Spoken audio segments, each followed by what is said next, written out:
In this video we will cover assembly of the line trimmer. Okay, so now we've removed everything from the box. What we need to do is to grab hold of the small 5mm hex key, and we're going to put on the first thing is the J handle. So this has been assembled, so all you have to do is to worry at this stage about the one screw. There's no need to touch this clamping screw here at this stage. It's only a matter of just undoing, sorry, we're looking at the 6mm one, is to undo this side of the clamp, and that's all. We need to hold the nut underneath with the spanner, like so. Okay, no, you've got to use the bigger one. So we just turn it over, like so, and support the nut underneath and remove the screw. Now it'll start and wobble around, it doesn't matter, it should still stay on the main shaft. That's the aim, is to keep it on the main shaft. It's just a matter then of picking up the J handle, rotating the clamp around, and just slide it up and just hold the whole thing together and align the hole in the clamp with the hole in the J handle. We just take the screw and pass it through the full assembly and then apply the nut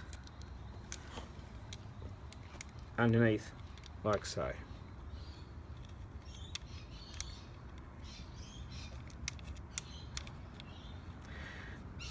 Now this is a nylock nut. I should have shown you the nut. So this is the nut like so, and on the other side is the nylon ring. You always apply this nut with the nylon wing away from the beginning of the thread. Okay.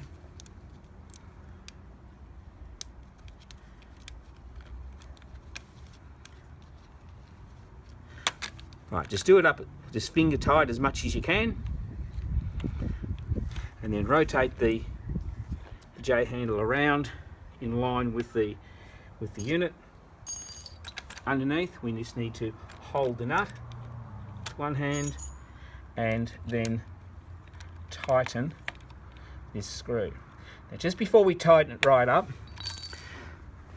the handle can be located between the two pieces of foam.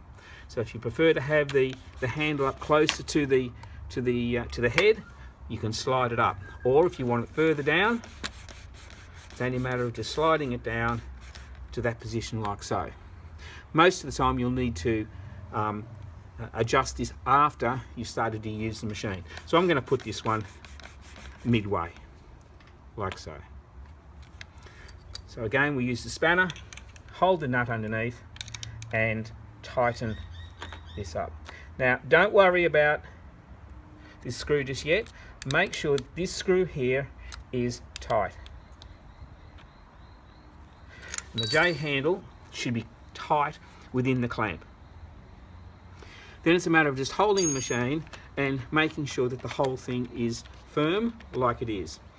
If it is not, then you hold this one underneath with the nut and tighten this clamping screw like so until it is firm, and your J handle is now tight. There should be no movement at all in the J handle. The key to it is that this nut and bolt here must be tight on the J handle before you try and tighten this one here. This one here tightens it around this part of the shaft. This one here is for clamping the J handle firmly. We can now move the product to the side a little bit, and we're going to insert the lower shaft into the upper shaft.